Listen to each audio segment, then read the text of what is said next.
नमस्कार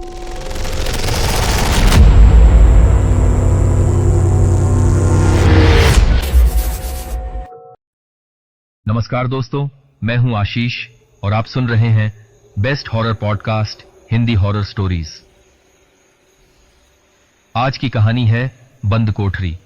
उम्मीद करता हूं कि आप सब बहुत अच्छे होंगे। मेरे बहादुर दर्शकों, थ्रिल और चिल्स के एक और रोंगटे खड़े कर देने वाले नए एपिसोड में आपका फिर से स्वागत है। भूत प्रेत, पिशाच और शैतानों की रोमांचक कहानियां आपको इस चैनल पर सुनने को मिलती हैं। अगर आपको ऐसी ही वीडियोस देखना पसंद है तो चैनल को सब्सक्राइब करके अभी हमसे जुड़ जाइए, क्योंकि हम हमेशा ऐसी यूनिक और सस्पेंस से भरी कहानियां लाते रहते हैं, तो कहीं वो आपसे मिस ना हो जाए। तो हेडफोन लगाई और कमरे की लाइट्स बंद कर लें, क्योंकि डरावनी यात्रा शुरू होने वाली है। और हाँ, मैंने हाल ही में एक सस्पेंस और हॉरर से भरी कहानी आत्मा का बदला एक्सप्लेन की है। अगर आपने इसे मिस कर दिया है तो उसका लिंक डिस्क्रिप्शन में है, जाकर जरूर देखें। तो आइए ज्यादा समय बर्बाद न करते हुए सुनते हैं आज की यह कहानी, जिसमें दिल को दहलाने वाला डर और सस्पेंस है, जिसका आपको बेसब्री से इंतजार है। दोस्तों, आज की कहानी में अंत तक बने रहना। ट्रस्ट मी, आपको बहुत मजा आने वाला है, क्योंकि सस्पेंस खतरनाक है, जो आपको हिलाकर रख देगा। सामाजिक यथार्थ को प्रस्तुत करती यह एक काल्पनिक कहानी है। मैं अब बिल्कुल स्वस्थ हो चुका हूं, लेकिन कुछ सवाल हैं जिनका उत्तर आज तक न मिल पाया मुझे। मेरे दिमाग में ये सवाल बराबर घूमते रहते हैं। मैं अपने आप से और इस समाज से यह सवाल बार बार पूछता हूं, आखिर क्यों और कब तक? समाज एक बगिया है जिसमें तरह तरह के फूल होते हैं। कोई फूल किसी भगवान के चरणों में अर्पित होता है, तो कोई फूल किसी के चरणों के नीचे दब कुचला जाता है। कोई फूल किसी के गले का हार बनता है, तो कोई फूल अर्थी पर सजता है। बात उस समय की है जब इंटरमीडिएट का एग्जाम बीत चुका था। रिजल्ट आने के बाद स्नातक की पढ़ाई के लिए मैं फौरन शहर निकल जाना चाहता था, लेकिन बहन की शादी थी, तो मुझे माह भर घर पर ही रुकना पड़ा। मेरी बहन मुझसे 2 वर्ष छोटी है, मैट्रिक पास कर चुकी है। आगे पढ़ने की इच्छा है, किंतु पिताजी और मां ऐसा नहीं चाहते हैं। मेरा परिवार मध्यम वर्ग का है। अभावों में कैसे जीना है, ये हम बहुत अच्छी तरह से जानते हैं। शादी का दिन भी नजदीक आता गया। पिताजी के बाद मैं ही अकेला था जो सारा कामकाज देखता। सारी तैयारियां अच्छी हो गईं। अच्छी से क्या, सारी चीजों में कटौती की गई थी।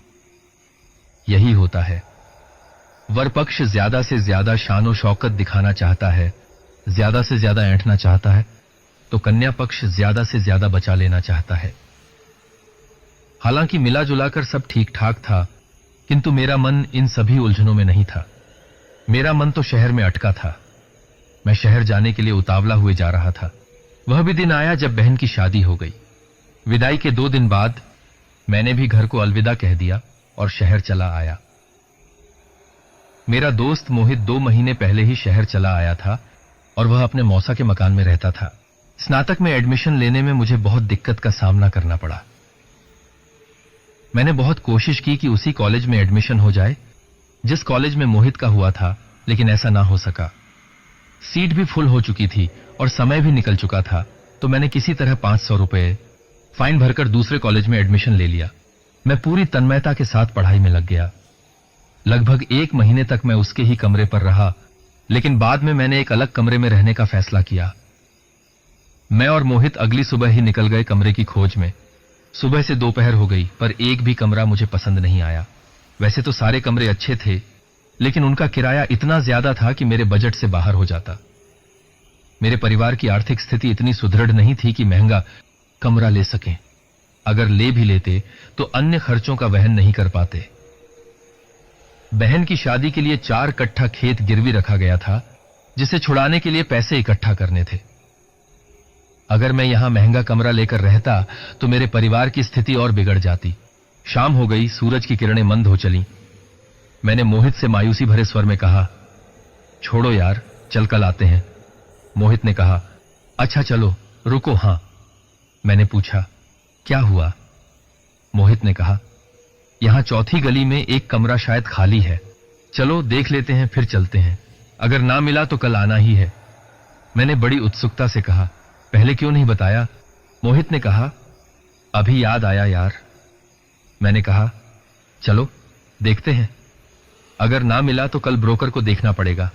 हम दोनों उस गली में उस मकान के पास चले गए जिसमें शायद कमरा खाली था।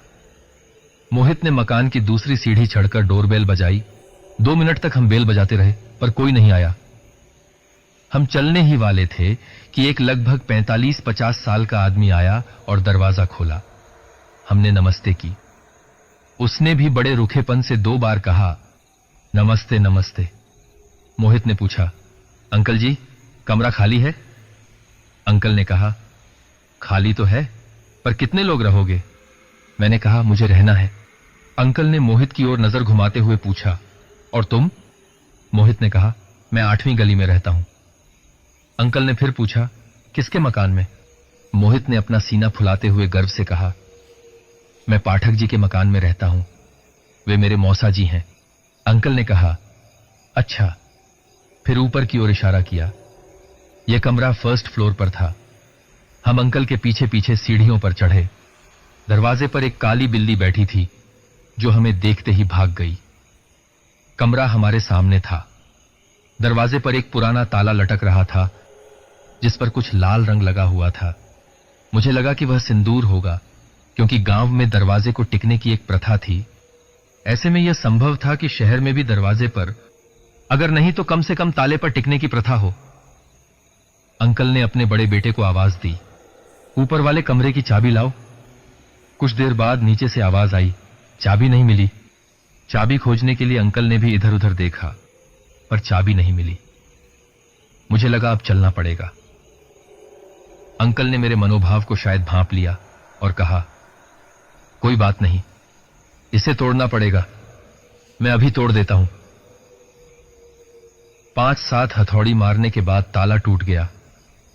साथ ही हैंडल का पेंच भी ढीला हो गया जिसे बाद में मुझे टाइट करना पड़ा। रात हो चली थी। अंकल ने दरवाजा खोला। अंदर अंधेरा था। एक मुरझाई हुई दुर्गंध ने मेरे मन मस्तिष्क को झंझना दिया। अंकल ने लाइट का स्विच ऑन किया।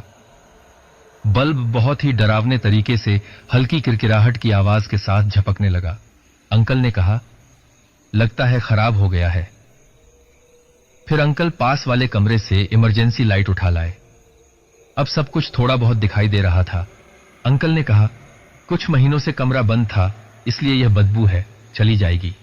परंतु देखने से स्पष्ट पता चलता था कि यह महीनों से नहीं, कई सालों से बंद था। कमरे के पश्चिम दक्षिण दीवार के कोने पर फफूंद लगी हुई थी।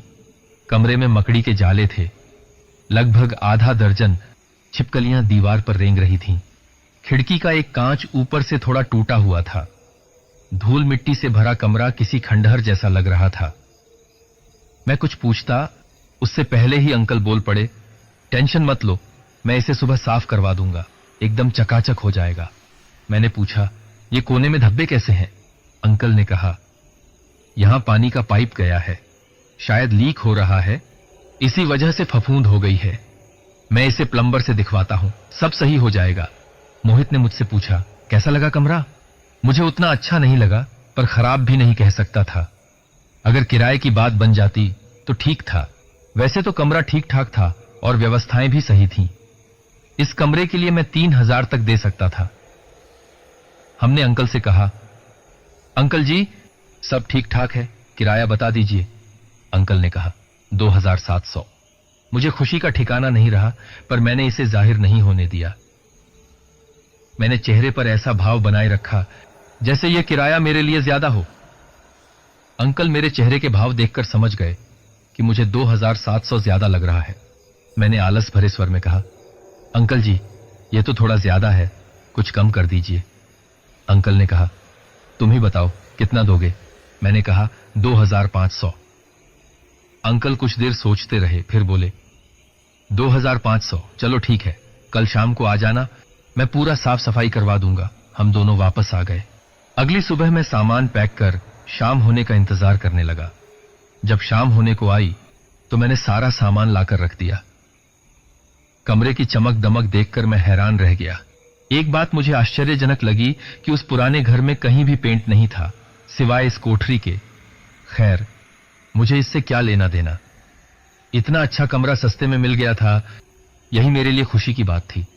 वैसे तो बाकी सभी कमरे 5,000-6,000 रुपये मांग रहे थे। थोड़ी देर आराम किया, फिर मार्केट चला गया आवश्यक वस्तुएं जैसे ब्रश, साबुन, ताला वगैरह लेने के लिए। प्रथम फ्लोर पर 3 कमरे थे। एक में मैं रहता था, दूसरे में मालिक के 2 बेटे और तीसरा कमरा नौकर मगन के लिए था। मालिक की इसी शहर में दुकान थी। मगन दुकान भी देखता था और घर का काम भी करता था। ऊपर बाथरूम एक ही था, हम चारों उसी का इस्तेमाल करते थे। किचन नहीं था तो मैं अक्सर बाहर ही खाया करता था, जिससे मेरा हाजमा खराब होने लगा था। 1 साल बड़ी मुश्किल से बीता। धीरे धीरे मैं अनिद्रा का शिकार होने लगा। रात में अजीबोगरीब सपने आते थे। एक अनजान सा भय मुझे खाए जाता था। ठंड का मौसम चल रहा था। सुबह के 3 बजे थे। हवा एक अजीब सी खुशबू घोले टूटे हुए कांच से होकर मेरे चेहरे को छू रही थी। मैंने अपना मुंह कंबल के अंदर खींच लिया। तभी एक दर्द भरी रोने की आवाज सुनाई दी। मुझे थोड़ा डर लगा। मैं कंबल के अंदर और सिकुड़ गया और उस करुणामयी रोने की आवाज को ध्यान से सुनने लगा। जैसे जैसे आवाज पास आती गई, मैं अपने आप में और सिमटता गया, जैसे बच्चा किसी भय से अपनी मां की गोद में सिमट जाता है। यह आवाज एक लड़की की थी, एकदम अजीब सी। ऐसा लगता था कि इस रोने की आवाज में कुछ सवाल छिपे हैं, कुछ ऐसे सवाल जिनका जवाब वह आवाज मांग रही हो। कुछ देर बाद रोने की आवाज सिसकियों में तब्दील हो धीमी हो चली। तब मैंने अपना मुंह बाहर निकाला और पीछे रखे टेबल पर हाथ घुमाया। मेरे हाथ मोमबत्ती लगी। लेटे लेटे ही मैंने उसे जलाया और वहीं रख दिया। बाहर निकलने की हिम्मत नहीं थी। फिर मैं उस आवाज के बारे में सोचने लगा, क्या यह किसी अनहोनी का संकेत तो नहीं? क्योंकि मैंने गांव में पहले से सुन रखा था कि अगर ऐसी आवाजें आएं तो ये किसी घटना के संकेत हो सकते हैं। मैं विज्ञान का विद्यार्थी था तो इन सारे मिथकों को सिरे से नकार देता था, लेकिन मैं इस आवाज से थोड़ा डर गया था। मोमबत्ती का लौ थोड़ा इधर उधर हिलता तो सामान की परछाइयां भी भयप्रद जान पड़ती। ये देखकर मुझे और डर लगने लगा। मैंने मोमबत्ती बुझा दी। तभी कुछ टिंग टिंग बजा। मैं चौंक पड़ा। देखा तो यह अलार्म था। सुबह के 4 बज चुके थे। मैं नियमित रूप से अलार्म लगाता हूं और एक नियमानुसार ही मेरा पठन पाठन होता है। आज पढ़ने का मन नहीं हुआ और मैं अलार्म बंद कर सो गया। सुबह 7 बज चुके थे।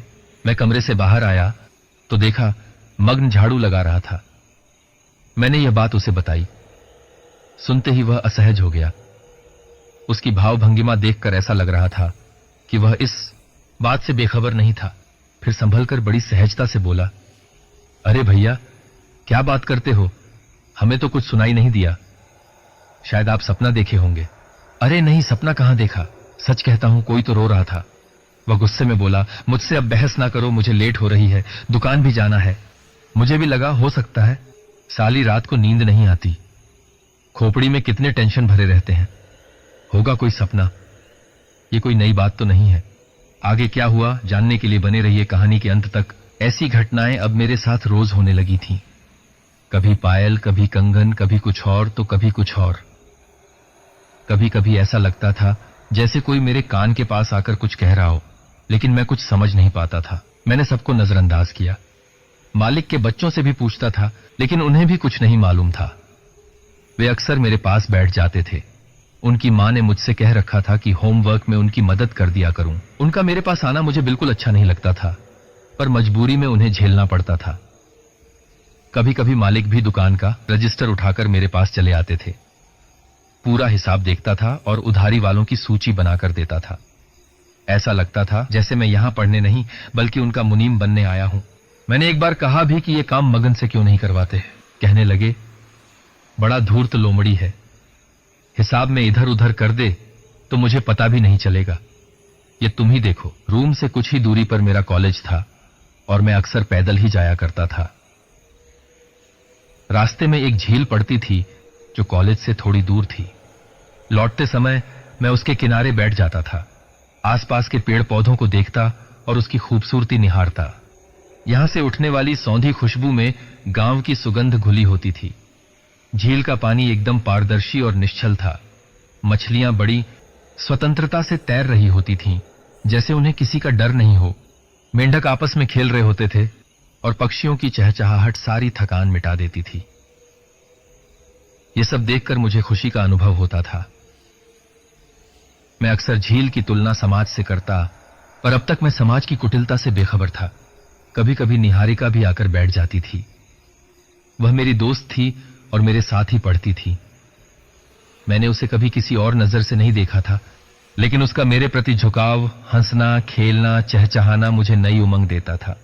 बार बार गुदगुदी करना, मेरे सिर पर हाथ फेरना और मेरे गाल खींचना मुझे आवेशित कर देता था। एक लहर सा उन्माद मुझ में उमड़ पड़ता था। जी चाहता था कि उससे लिपट जाऊं, जैसे कोई लता पेड़ के सहारे लिपटी रहती है। मुझे भी सहारे की जरूरत थी। जब वह मेरे साथ होती थी, वह जिंदगी का सबसे खूबसूरत पल होता था। मैं सारी चिंताओं और बाधाओं को भूल जाता था और चाहता था कि यह पल हमेशा बना रहे। एक बार की बात है, मैं कॉलेज से आकर झील के किनारे एक पेड़ से सटकर अकेला बैठा था। काफी तनाव में था और आसपास के बिखरे पत्थरों को पानी में फेंक रहा था। पानी से आती डब-डब की आवाज कुछ अजीब सी लग रही थी। तभी कुछ बच्चे आ गए। उनके हाथ में मछली पकड़ने का कांटा था। वे मछली पकड़ने लगे, जो मुझे बिल्कुल अच्छा नहीं लगा। गुस्से में वहां से उठा और सीधे रूम पर चला आया। शाम हो गई थी तो मैं अपनी किताब लेकर छत पर चला गया, लेकिन पढ़ने की इच्छा नहीं हो रही थी।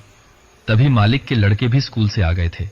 बिना कपड़े बदले वे अपना बैग लेकर सीधे मेरे पास आ गए और उलझुल सवाल पूछने लगे। मैं पहले से ही तनाव में था, इसलिए उनकी चिल्ला चिल्ली बर्दाश्त नहीं कर सका और उन्हें खूब डांटा, लताड़ा और उल्टा सीधा सुनाया। वे मुंह बनाते हुए नीचे चले गए, ये कहते हुए कि वे पिताजी से शिकायत कर देंगे। मैं थोड़ा डर गया, कहीं इन्होंने सच में शिकायत कर दी तो क्या होगा। मैंने नीचे की सीढ़ियों पर छुपकर उनकी बातें सुनी। उन्होंने सच में शिकायत कर दी थी, लेकिन अंकल ने उल्टा उन्हें ही डांट दिया। मेरा डर कम हो गया। अंकल ने मुझसे इस बारे में कभी सवाल नहीं किया। यहां एक अच्छी बात यह हुई कि अब बच्चे मेरे पास नहीं आते थे। अगर आते भी थे तो अलग बैठते थे। अंकल भी रजिस्टर लेकर मेरे पास नहीं आते थे। मुझे अकेला रहना ही अच्छा लगने लगा था। 2.5 साल कैसे बीते यह मैं शब्दों में बयान नहीं कर सकता। बस किसी तरह अपने को संभाले रखा। गर्मी का मौसम चल रहा था। तृतीय वर्ष का परीक्षा नजदीक था। मैं रात को 10 बजे तक पढ़ाई कर सो गया। अचानक 1 बजे नींद खुली। मैं पसीने में तरबतर था। लाइट चली गई थी। अब नींद आने को रही। सोचा चलो छत पर चला जाता हूं, थोड़ा टहल लूंगा। लाइट आ जाएगी तो वापस आ जाऊंगा। मैंने अपना मोबाइल उठाया और छत पर चला गया। ऊपर गंभीर अंधेरा था। दूर दूर तक सन्नाटा पसरा हुआ था। एक भी रोशनी दिखाई नहीं दे रही थी। नजर आ रहे थे तो सिर्फ तारों की चमक, जो कतार में ऐसे नजर आ रहे थे मानो किसी ने उन्हें दंडित किया हो। हल्की हल्की हवा भी चल रही थी। मैं दीवार के सहारे खड़ा होकर अपने मोबाइल में ब्राउजिंग करने लगा। एक ठंडी हल्की हवा ने मेरे बदन को छुआ। आत्मा को मानो तृप्ति मिल गई। हवा में खुशबू सनी थी, जैसे चमेली और गुलाब की मिलीजुली खुशबू हो। फिर हवा तेज होने लगी और वह खुशबू अब बदबू सी लगने लगी। तभी एक आवाज आई, छन छन, खन खना। यह पायल और कंगन के घुंघरू की टकराने की आवाज थी। मैं पूरी तरह डर गया। तभी ऐसा लगा जैसे कोई मेरे पीछे से गुजरा हो। मुझ में हिलने की हिम्मत नहीं थी। मैंने धीरे धीरे गर्दन घुमाई, लेकिन वहां कोई नहीं था। पूरे बदन में भय धुआं बनकर घूमने लगा। दिल की धड़कन कानों में सुनाई देने लगी और ऐसा लगा जैसे कलेजा मुंह में आ जाएगा। मैं बिना आहट किए मंद कदमों से सीढ़ियों की ओर बढ़ने लगा। सीढ़ी के पास पहुंचते ही पूरी ऊर्जा से उसे लांघता फांदता तेजी से नीचे आ गया। बीच में गिरने से भी बचा। मारे डर के मोबाइल का फ्लैश जलाना भी याद नहीं रहा। रूम का दरवाजा बंद करके उसी से चिपक गया जब तक लाइट नहीं आ गई। अब मुझे सोने की हिम्मत नहीं हो रही थी। आंखें फाड़े मैं सुबह का इंतजार करने लगा। जब सुबह हुई तो ऐसा लगा जैसे मेरी सारी शक्ति शुष्क पड़ गई हो। कॉलेज जाने की ताकत नहीं बची थी। उस दिन मैं दिन भर सोता रहा। इसके बाद करीब 2 महीने तक कोई ऐसी विचित्र घटना नहीं हुई, लेकिन सपने प्रखर रूप में आने लगे। सपनों को छोड़कर बाकी सब ठीक हो गया था। मुझे लगा धीरे धीरे ये भी ठीक हो जाएगा, लेकिन नहीं। परीक्षा को सिर्फ 2.5 महीने ही बचे थे। आज कॉलेज से देर से आया। बिना कपड़े बदले बालकनी में उदास खड़ा था। नीचे देखा तो निहारिका अपनी साइकिल लिए खड़ी थी। उसे आते हुए मैंने देखा ही नहीं था। उसे देखते ही मेरा मुरझाया चेहरा खिल उठा, जैसे किसी प्यासे को नदी मिल गई हो, किसी डूबते को किनारा, किसी अंधे को सहारा। दिल में उमंग की लहरें उठने लगीं, उदासी का काला साया हट गया। मैं तेजी से नीचे गया और उसका हाथ पकड़ उसे अंदर खींच लाया। अंकल जी को देखकर मैंने उसका हाथ छोड़ दिया। अंकल उसे बड़ी कातर नजरों से घूर रहे थे, मानो वह लड़की न होकर उनकी दुश्मन हो। हमने खूब बातें की।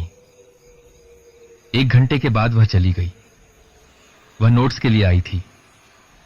उसके जाने के बाद अंकल ऊपर आए और मुझे खूब सुनाया, पढ़ने आए हो या लड़कीबाजी करने? इसके बाद अगर वह आई तो यह ठीक नहीं होगा। इस तरह गुलछर्रे उड़ाने हैं तो चले जाओ यहां से। यहां पढ़ने आए हो, पढ़ो, लेकिन यह सब यहां नहीं चलेगा। आगे से ध्यान रखना। अगर वह दोबारा आई तो तुम्हारे लिए और उसके लिए ठीक नहीं होगा। मैं सर झुकाए सुन रहा था, जैसे मैंने कोई बड़ा गुनाह किया हो और जज साहब सजा सुना रहे हों। उनकी बातों से मेरा खिला हुआ चेहरा फिर से मुरझा गया, मानो उन्होंने फूल पर विष का छिड़काव कर दिया हो। मैं कुछ समझ नहीं पाया कि उन्हें अचानक क्या हो गया है, वे ऐसा क्यों बोल रहे हैं। अगर कुछ समझाना था तो समझाते, लेकिन इस तरह धमकी भरे लहजे में वह क्या सोच रही होगी। उसके बाद मैंने निहारिका से कह दिया कि रूम पर ना आए। अगर कुछ काम हो तो कॉलेज में ही बता दे। एक रात की बात है, मैं लेटा था, मन उदास था, मेरा उद्विग्न हृदय रो रहा था, आंखों से आंसुओं की धार फूट रही थी। कितना बेचैन हुआ था शहर आने के लिए, लेकिन आज मुझे यही शहर नोच कर खा रहा था। यहां निहारिका और मोहित को छोड़ कोई मेरा हितैषी नहीं था। गांव में सभी हितैषी थे, एक आध को छोड़कर। गांव की याद सता रही थी। जी करता था कि गांव चला जाऊं और फिर कभी वापस ना आऊं, लेकिन क्या करता, पढ़ाई भी तो देखनी थी। इसी तरह भांति भांति के ख्यालों में डूबा मैं सो गया। करीब 1:30 बजे किसी के जोर से चीखने की आवाज आई। मैं इतना डर गया कि मेरा बदन हिल भी नहीं रहा था, हाथ पैर उठ नहीं रहे थे। मैं पूरी तरह से शून्य पड़ा था, मानो पूरे बदन में लकवा मार गया हो। मैं वहीं मृत अवस्था में पड़ा रहा। तभी किसी ने मेरे ऊपर झपट्टा मारा। मैं उछल पड़ा और चीखने की कोशिश की, पर आवाज गले में ही दब गई। मेरा सिर टेबल से जा टकराया, माथे को हाथ से दबाए पड़ा रहा। जब डर थोड़ा कम हुआ तो धीरे धीरे सरकते हुए बिस्तर से उतरा और लाइट का स्विच ऑन कर दिया। जब रोशनी हुई तो देखा कि वह एक बिल्ली थी जो टूटी हुई खिड़की से कूदकर भाग गई थी। यह बिल्ली अक्सर मेरे आसपास घूमती रहती थी। जब छत पर जाता था तो वह वहीं चली आती थी। कॉलेज जाने पर दरवाजे के पास खड़ी रहती और वापस आने पर बालकनी से झांकती रहती थी। दरवाजा बंद कर दूं तो वह टूटी खिड़की से अंदर घुस आती थी। अब तो उससे भी मुझे डर लगने लगा था। गर्मी बीतने को थी। गर्मी और बरसात के बीच का संक्रमण काल चल रहा था। शाम को उमस और रात को बूंदाबांदी होती थी। बीच बीच में जोर जोर से बारिश भी हो जाती थी और कभी कभी ओले भी पड़ते थे। एक रात की बात है, मैं सो रहा था। रात के करीब 12:30 बजे खिड़की के खटखटाने की आवाज आई। मेरे शरीर का सारा पानी सूख गया। आंख खोलने की हिम्मत नहीं हो रही थी। जब आंखें खोली तो देखा पंखा बंद था, फिर भी हवा महसूस हो रही थी। मैं उठकर खिड़की के पास खड़ा हो गया। आंधी चल रही थी और बारिश के आसार थे। मैंने खिड़की बंद करके फिर से सोने की कोशिश की। मुझे याद है, ठीक 3 बजे थे जब मेरे चेहरे पर पानी के छींटे लगे और मेरी नींद खुल गई। बाहर बारिश हो रही थी। मैंने खिड़की खोली और वहीं खड़ा हो गया। ताजगी का अनुभव हो रहा था। ठंडी हवा के साथ बारिश की बूंदें मेरे शरीर में सिहरन पैदा कर रही थीं। जब मैं खिड़की बंद करने लगा तो मुझे अपने कमरे में किसी की आहट महसूस हुई। मेरी डर वाली बेचैनियां फिर से जाग उठीं। लेकिन मैंने अपने अंदर झूठे धैर्य का आह्वान किया। बड़े ही सहज भाव में पूछा, कौन हो तुम? मेरे साथ ऐसा क्यों कर रही हो? बस एक आवाज आई, मैं सुधा हूं। इसके बाद मैंने कई सवाल किए, लेकिन कोई जवाब नहीं आया। उलझने और गहरी हो गई। अब यह मेरा वहम था या फिर कल्पना, मुझे नहीं पता। ये सारी चीजें बिजली की गड़गड़ाहट और बूंदों की चमक में और ज्यादा डरावनी लग रही थीं। ताकते ताकते सुबह हो गई। मैं सीधे नीचे चला गया और देखा कि अंकल ब्रश कर रहे थे। मैंने जाते ही उनसे पूछा, ये सुधा कौन है? वे एकदम सकपका गए। थूक फेंकने की बजाय घोंट लिया। उनकी सीटी पिट्टी गुम हो गई। चेहरे पर डर साफ नजर आ रहा था। उनकी रंगत ऐसी हो गई जैसे उनकी कोई चोरी पकड़ी गई हो। मैं बार बार उनसे पूछता रहा, ये सुधा कौन है? लेकिन वे बात को इधर उधर घुमाते रहे। किसी तरह बात टालकर वे दुकान पर चले गए। मैं समझ चुका था कि वे कुछ न कुछ जरूर छुपा रहे हैं, लेकिन अभी तक मैं सच्चाई से बहुत दूर था। पर सच्चाई की एक झलक जरूर दिख चुकी थी। ठीक 2 दिन बाद शाम का वक्त था, 4 बजे होंगे। मैं कॉलेज से रूम पर आया, थोड़ा आराम किया और फिर नहाने चला गया। 2-4 मग पानी डालकर फ्रेश हुआ और निकल पड़ा उस झील के किनारे जहां मैं हमेशा ही जाया करता था। आज वहां बहुत देर तक बैठा रहा। झील की सारी गतिविधियों को देखता रहा। आसपास के वातावरण को मैं अपनी अवचेतन मन की शक्ति से अनुभव करना चाहता था। आज मैं इस झील के रहस्य को, इस परिवेश को समझ लेना चाहता था। आज ऐसा लगा जैसे वातावरण में हलचल मच गई हो। पानी की लहरों में वह मादकता नहीं थी जो पहले देखी थी। आज पूरे पानी में विष घुला जान पड़ता था। चित्त को खींचने वाली वह सौंधी खुशबू भी मेरी सांसों को दूषित कर रही थी। मानो यह मिट्टी से उठने वाली सुगंध न हो, बल्कि किसी सड़े हुए जानवर से उठने वाली दुर्गंध हो। आज हवा में भी वह शीतलता नहीं थी। आज घुटन महसूस हो रही थी, मानो हवा भी विषाक्त हो गई हो। मनमोहक लगने वाले जीव भी हिंसक जान पड़ते थे। मैंने देखा कैसे बड़ी मछलियां छोटी मछलियों को खा रही थीं, कैसे बच्चे मछलियों को पकड़ रहे थे, कैसे मछलियां कांटे में फंसकर तड़प रही थीं, कैसे पक्षी आपस में लड़ रहे थे और आज उनका चहचहाना भी कर्कश जान पड़ रहा था। आज प्रत्येक बड़ा जीव छोटे को शिकार बनाता दिख रहा था। आज बच्चों पर भी तनिक गुस्सा नहीं आया। सूर्य ढलने लगा था। ढलते सूर्य के साथ पेड़ों की परछाइयां लंबी और विशालकाय होती जा रही थीं, मानो पूरी शहर को निगल लेंगी। पूरा परिवेश लालिमा में डूबा हुआ था, मानो खून में नहा रहा हो। अस्त होते सूर्य के साथ रक्त रंजित परिवेश अंधकार में डूबता जा रहा था। फिर उस खूनी परिवेश पर अंधकार का दैत्य हावी हो गया। मुझे वहां से जाने की इच्छा नहीं हो रही थी। मन हुआ कि इस अंधकारमय परिवेश में मैं भी विलुप्त हो जाऊं। कुछ देर तक गुमसुम वहीं बैठा रहा। उसके बाद रूम की ओर चल पड़ा। लगभग 7:30 होंगे जब मैं रूम पर पहुंचा। लाइट नहीं थी। उमस के मारे चमड़ी उधड़ी जा रही थी। पूरा बदन पसीने से भीग गया था। मैंने मोहित को फोन किया कि आ रहा हूं, वहीं खाना खाऊंगा। मैं चला गया। ठीक 10 बजे मैं उसके रूम से वापस लौटा। लाइट आ चुकी थी। मैं काफी थक चुका था, नींद भी आ रही थी। सोने चला गया। लाइट बंद कर दी और पंखा फुल स्पीड पर कर दिया। बिस्तर पर लेटा, लेकिन नींद नहीं आई। मैं बराबर टूटे हुए कांच की तरफ देख रहा था। उससे होकर आती रोशनी मुझे एक अलग एहसास दे रही थी। मैं सोचता रहा, आखिर यह कांच कैसे टूटा होगा। देखते देखते कब नींद आ गई कुछ पता ही नहीं चला। एक लड़की बैठी हुई थी, लाल साड़ी पहने, एकदम गुमसुम। तभी दरवाजे पर किसी की दस्तक हुई। वह चौंक पड़ी। बाहर एक आदमी था जो लगातार गालियां बकते हुए दरवाजे पर लात मार रहा था। इधर से लड़की दोनों हाथों से दरवाजे को ढकेल रही थी। एक आवाज आई, दरवाजा खोल हरामजादी। वह रोने लगी और दरवाजे को इधर से दबाकर खड़ी हो गई। दरवाजा खोल कमीनी। इधर से वह लड़की याचना भरी रुआंसी आवाज में कह रही थी, माफ कर दो पापा। बाहर से आवाज आई, माफ कर दूं तुझे? पूरे खानदान का नाम खराब कर दिया और माफ कर दूं? आज तू नहीं बचेगी हरामजादी। लड़की बोली, गलती हो गई पापा, माफ कर दो। बाहर से आवाज आई, पूरी इज्जत को मिट्टी में मिला दिया, पूरे खानदान के मुंह पर कालिख पोत दी। हरामजादी कहती है माफ कर दूं? आज तू नहीं बचेगी कमीनी। अंदर से, माफ कर दो न तू। उस आदमी ने एक न सुनी। दरवाजे पर जोर से लात मारी। दरवाजे की छिटकनी इतनी मजबूत नहीं थी कि इस प्रकार के तेज दबाव को झेल सके। वह उखड़ गई। लड़की दरवाजे पर हाथ जोड़कर विनती की मुद्रा में खड़ी हो गई। गुहार लगाने लगी, विलखने लगी, पर निर्दयी आदमी ने उसका गला दबा दिया। वह चीख पड़ी, लेकिन उस आदमी की पकड़ इतनी मजबूत थी कि चीख गले में ही दबकर रह गई। सिर्फ उसके मुंह से गुग गुग गुग की आवाज निकल रही थी। अपना गला छुड़ाने में एक बार वह जरूर कामयाब हो गई, लेकिन आदमी ने उसके सिर पर गुलदस्ता दे मारा। पूरा चेहरा लहूलुहान हो गया। खून के छींटे इधर उधर दीवारों पर बिखर गए। आदमी ने पुनः गला दबाया। वह बिना पानी की मछली की तरह तड़पने लगी। अचानक उसका हाथ खिड़की पर लगा और शीशे टूटने की जोरदार आवाज आई। मेरी आंखें खुल गईं।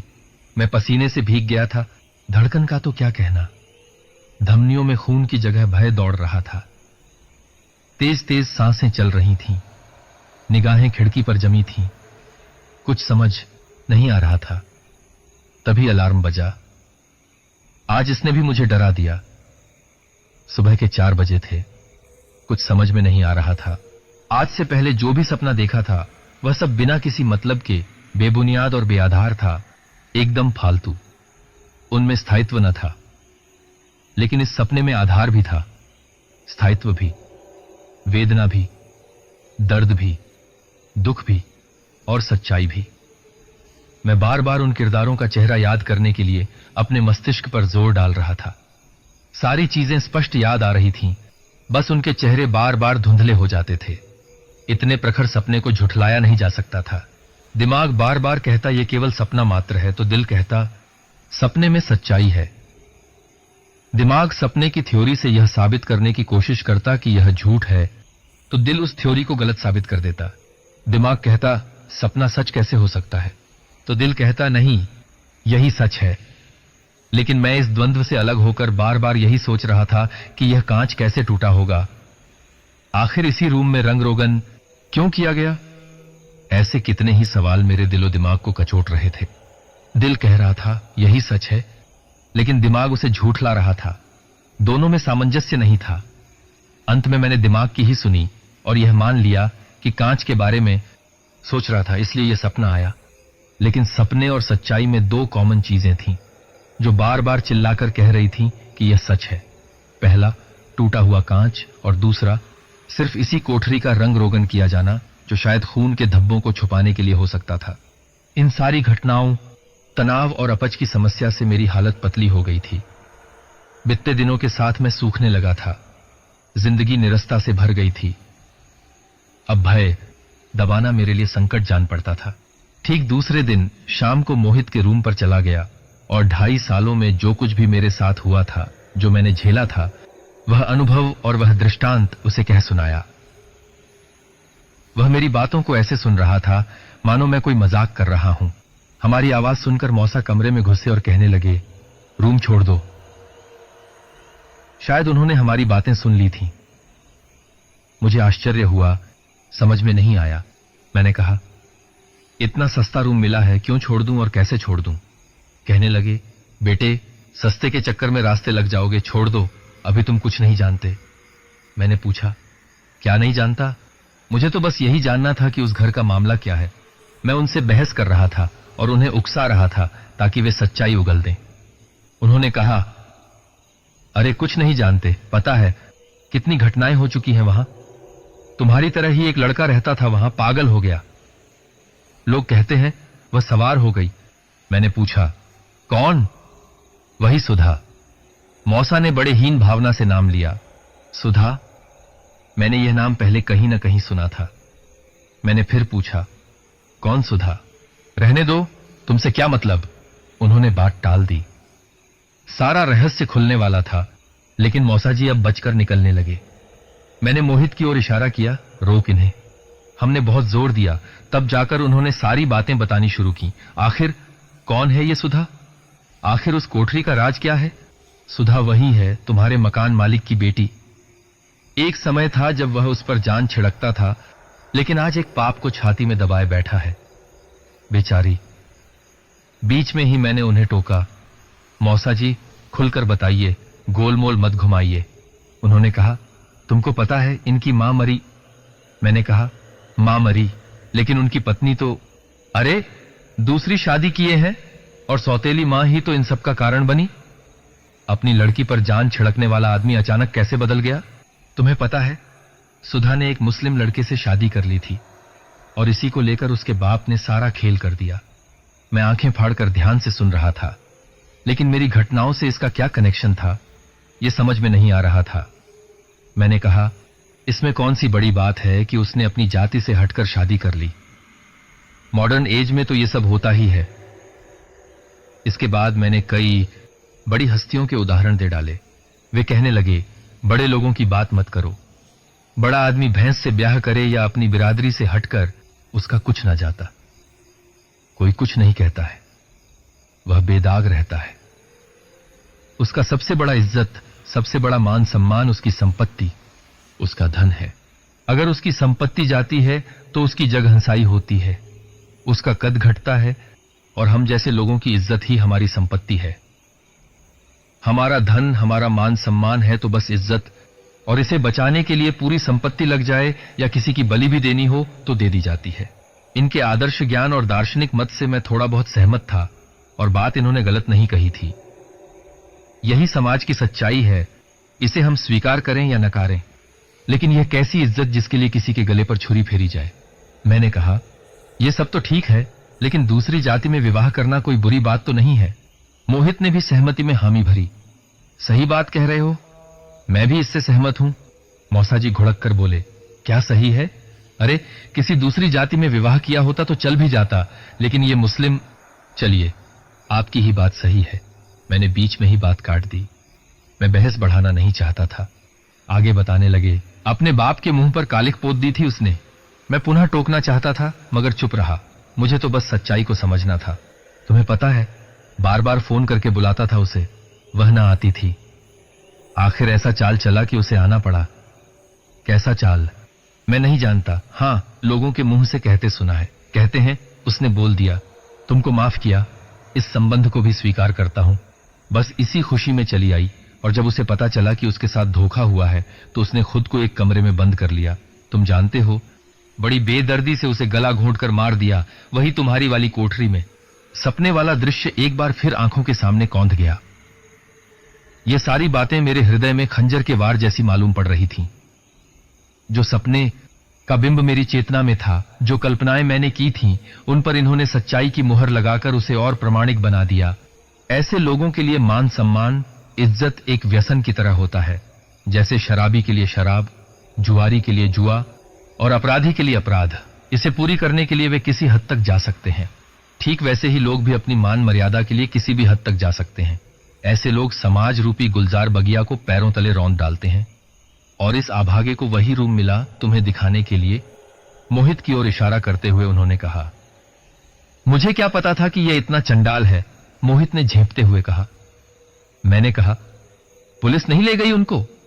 किसी को पता चलता तब ना। जब पूरी कॉलोनी ही साथी हो तो क्या पूछना, अंकल ने बड़े संतोष भाव के साथ कहा। पता है, उसके बाद कोठरी से चीखने की आवाजें आने लगीं। एक तांत्रिक को भी बुलवाया, बड़ा पूजा पाठ करवाया, पर कुछ न हुआ। मैंने पूछा, उस लड़के ने कुछ नहीं किया? वह क्या करता? उसके कौम वालों ने उस पर मजहबी फतवा जारी कर दिया। घर से गया और समाज से भी निकाल दिया गया। सुधा वाली खबर ने तो उसे तोड़ ही दिया। अंतिम बार पास वाले स्टेशन पर देखा गया था। उसके बाद वह कभी न दिखा। कोई कहता है वह मर गया, कोई उसे देखने का दावा कर जाता है। जनाब की गर्दन पर तलवार लटकती ही रहती है। कहीं जिंदा निकला और थाने में शिकायत कर दी तो इन्हें ससुराल जाना पड़ सकता है। इन सारी बातों ने मेरी सोच को हिलाकर रख दिया। समाज के प्रति मेरा सोच पूरी तरह से कुचला गया था। मैं वैसी जगह से कोई सरोकार नहीं रखना चाहता था जहां इंसान की कोई तब्बजो न हो, जहां झूठी इज्जत ही सब कुछ हो। वहां रहना मेरे आदर्श के खिलाफ था। मैं वहां एक पल भी नहीं रुकना चाहता था। मैंने मोहित से कहा, कल ही रूम छोड़ दूंगा, थोड़ा मदद के लिए चले आना। खाना यही खत्म हुआ। आज उस घर में जाने की हिम्मत न थी मुझ में, पर गया और सो गया। वैसे भी मुझे नींद नहीं आती थी। आज कहां से आती? आंख बंद करता तो दीवार पर खून के धब्बे नजर आते, और आंख खोलता तो सपने का नग्न दृश्य सामने नाचने लगता। सोचता, यह समाज इतना कैसे गिर सकता है? स्त्री को लेकर यह कैसी धारणा है, यह कैसा झूठ है जिसके लिए किसी की बलि दी जाए? नारी के साथ ऐसा क्यों? जन्म से ही एक उदासीन रुख क्यों? क्यों उसके पंख कुतरे जाते हैं? क्यों उसे रेंगने पर मजबूर किया जाता है? क्यों उसके पैरों में बेड़ियां डाली जाती हैं? उसकी आत्मा को लहूलुहान क्यों किया जाता है? एक सीमित दायरे में उसे क्यों बंद किया जाता है? उसे घुट घुट कर मरने पर क्यों बाध्य किया जाता है? आखिर क्यों? आखिर कब तक चलेगा ये सब? कोई उसकी अंतर्वेदना की चीख क्यों नहीं सुनता? क्या दोष था उस बेचारी का? बस इतना ही कि उसने अपने जाति से हटकर विवाह किया, अपने बाप के खिलाफ। इसके लिए इतनी बड़ी यातना? अगर अंतरजातीय विवाह गलत है तो भगवान ने इतनी जातियां बनाई ही क्यों? किसी को छोटा तो किसी को बड़ा, किसी को अमीर तो किसी को गरीब। सच्चाई तो यह है कि भगवान ने कोई जाति बनाई ही नहीं, उसने तो सिर्फ इंसान बनाया। और जब इंसान पृथ्वी पर आया तो खुद को विभिन्न वर्गों और संप्रदायों में बांट लिया। हर संप्रदाय का एक ठेकेदार उत्पन्न हो गया और वह अपने वर्ग को बड़ा कहता, दूसरों को छोटा कह दबाता। उसने झूठ का, फरेब का, आडंबर, धोखा और डर का ऐसा बीज बोया जिसमें से अंधविश्वास, रूढ़ियां, कट्टरता और अंधकार ने जन्म लिया, जिसकी चपेट में आकर पूरी दुनिया ही अंधी हो गई। मन घायल पंछी की भांति फड़फड़ा रहा था, विचारों के उधेड़बुन में लगा था। मुझे निहारिका याद आ गई। दिल जोर से धड़कने लगा। एक भय की परछाई नजर आने लगी। निहारिका भी तो ऊंची जाति की थी और मैं उसकी जाति से नहीं था। उसके साथ ऐसी चीजें न हो जाएं, यह सोच मन भयातुर होता जाता। आज मुझे अपने परिवार वालों पर गुस्सा आ रहा था। उनका भी व्यवहार इससे अलग न था। अपनी बेटी यानी मेरी छोटी बहन को मजबूर होने के लिए बाध्य किया गया था। वह आगे पढ़ना चाहती थी, लेकिन जबरदस्ती उसकी इच्छा के विरुद्ध उसकी शादी कर दी गई। जब अपने ही परिवार का ऐसा हाल हो तो समाज से नेकी की अपेक्षा करना बेईमानी होगी। इसी तारतम्य में सुबह हो गई। मेरी सारी शक्ति क्षीण हो गई थी, मानो किसी ने मेरी शक्ति सोख ली हो। तबीयत नासाज थी, उठना तो दूर, हिलाना भी मुश्किल जान पड़ता था। लेकिन यहां से निकलने की सनक ने मेरे अंदर एक ऊर्जा का संचार किया। मैं फ्रेश होकर तैयार बैठा था। तन मन में कोई कौतूहल नहीं, चित्त एकदम शांत। बस एक ही बात सोच रहा था, अंकल से क्या बहाना मारूंगा, क्या कहूंगा? रूम छोड़ रहा हूं? नहीं, कुछ तो बहाना चाहिए। इस वक्त एक बहाना दिमाग में कौंधने लगा। मैं नीचे चला गया। वे अभी अभी दुकान से आए थे और नाश्ता कर रहे थे। मैंने जब उनसे कहा कि आज रूम छोड़ रहा हूं तो उन्होंने मुझ सकी नजर में देखते हुए कहा, क्या बात हो गई, कोई दिक्कत हो तो बताओ। मैंने कहा, कुछ नहीं, हॉस्टल के लिए एप्लीकेशन डाला था, वह एक्सेप्ट हो गया है, आज ही जाना होगा। आज पहली बार मैंने प्रत्यक्ष झूठ बोला था, लेकिन यह मेरी नजरों में झूठ न था। ऐसे आदमी से झूठ बोलना जिसका बुनियाद ही धोखे और झूठ पर टिका हो, वह झूठ मेरे नजरों में छल न होकर उसके साथ न्याय करना था। उन्होंने कुछ देर सोचा, फिर बोले, ठीक है, चले जाओ। हां, पिछला 1500 बाकी है, देते जाना। मैं ऊपर गया। 2000 रुपए पड़े थे मेरे पास। 1500 लाकर उन्हें दे दिया। शाम का वक्त था, 4 बजे होंगे। मैंने मोहित को फोन किया, वह आ गया। हम रूम से समय से पहले ही स्टेशन के निकल गए ताकि कोई संदेह न हो। मैं उस लड़के को नहीं जानता था, जो शायद अब इस दुनिया में भी नहीं था, लेकिन नजरें हर किसी में उसका चेहरा तलाश कर रही थीं। 8 बजे की ट्रेन थी। मैं ट्रेन में सवार हुआ। ट्रेन चल पड़ी। रात के 10 बज चुके थे। लोग खाना खा सोने की तैयारी कर रहे थे। मैंने भी अपना बैग खोला और खाने बैठ गया। खाने में क्या था? ब्रेड और बिस्कुट। जब इससे निपट कर लेता तो मेरा बेचैन मन मुझे ही कोस रहा था। क्यों गया सस्ता रूम लेने? गया भी तो लौट क्यों नहीं आया? तेरे सामने कितने अशुभ संकेत थे, क्यों न समझ पाया इन संकेतों को? मकड़ी के जाले, टूटा हुआ कांच, छिपकलियां, काली बिल्ली, क्यों न समझ पाया? रंग रोगन कर कुछ न कुछ छुपाया गया है। परसों से ही एग्जाम है, अगर न दे पाया तो तेरा 3 साल बर्बाद हो जाएगा। फिर से तुझे तैयारी करनी पड़ेगी। मेरी आंख आंसुओं से भर गई थी। ये सारे विचार एक अवसाद की दीवार की भांति मुझे चारों ओर से जकड़े हुए कसते जा रहे थे। इससे निकलने का एक रास्ता भी न सुझता। इसी उधेड़बुन में 4 बज गया। किसी तरह नींद लगी। ट्रेन रुकते हिचकोले खाते आगे बढ़ रही थी। 7 बजे होंगे। एक बुजुर्ग ने मुझे हिलाया, उठो बेटा, मनौली स्टेशन आ गया। मैं हड़बड़ाकर जागा। माथे में तेज दर्द था, बदन टूट रहा था। ऐसा लगता जैसे मेरी हड्डियां चटक गई हों। हिलने भर का भी दम न बचा था। बैग देखा, वह सलामत था। किसी तरह रेंगते हुए दरवाजे पर आया, देखा पिताजी खड़े थे। उतरकर किसी तरह मैं उनके पास गया और चरण छूने के लिए झुका, लेकिन मुझमें इतनी ताकत न थी कि अपने आप को संभाल सकूं। मैं उनके पैरों पर ही गिर पड़ा। आंखों के सामने अंधेरा छाने लगा। अरे ये क्या कर रहा है? उठ। उन्होंने मुझे उठाया। मुझे देखकर बोले, कितना दुबला हो गया है। पिछली बार आया था तो ऐसा न था। क्या हुआ, क्या बात है? मुझ में तनिक भी जान न बची है। मुझे किसी तरह अब घर ले चलिए, मैंने कहा। उनकी आंखें सजल हो गईं, चेहरा उदास हो गया। मुझे सहारा देकर चलने लगे। जब कभी उनका हाथ ढीला पड़ता तो मैं लड़खड़ा जाता, वे बेचैन हो जाते। हम फटफटी पर सवार हुए और फटफटी चल पड़ी। फटफटी द्वार पर पहुंच चुकी थी। मैंने जब द्वार पर पैर रखा तो लगा मैं स्वर्ग में उतर रहा हूं। मुझे देख मेरी मां मुझसे लिपट कर रोने लगी। आज की रात ही मुझे तेज बुखार चढ़ आया। पूरा देह आग की भांति धधक रहा था। 20 दिन हो गए, कुछ सुधार न हुआ। बीच बीच में डॉक्टर भी देखने आते, पर मुझ पर कोई असर नहीं होता। गांव में बातें होने लगी थीं, अब न बचेगा यह, अच्छा भला था, आज कैसे सुख कर कांटा हो गया है। अफवाह भी खूब उड़ती। यह सब सुनकर घर वालों का कलेजा कट जाता। ठीक 22वें दिन से मेरी हालत में सुधार होने लगी। 1 माह में मैं पूरी तरह ठीक हो गया। अब मैं बिल्कुल स्वस्थ हो चुका हूं, लेकिन कुछ सवाल अभी भी मेरे दिमाग में हैं। ये सवाल मैं अपने आप से और इस समाज से पूछना चाहता हूं, आखिर क्यों और कब तक? ये सवाल आज भी ज्यों का त्यों बने हुए हैं। तो दोस्तों, ये कहानी यहीं पर समाप्त होती है। आप सबने चैनल को इतना प्यार दिया, इसके लिए आपका आभार। इस कहानी पर आपकी प्रतिक्रिया जरूर दें और बताएं किसका रोल आपको बहुत अच्छा लगा।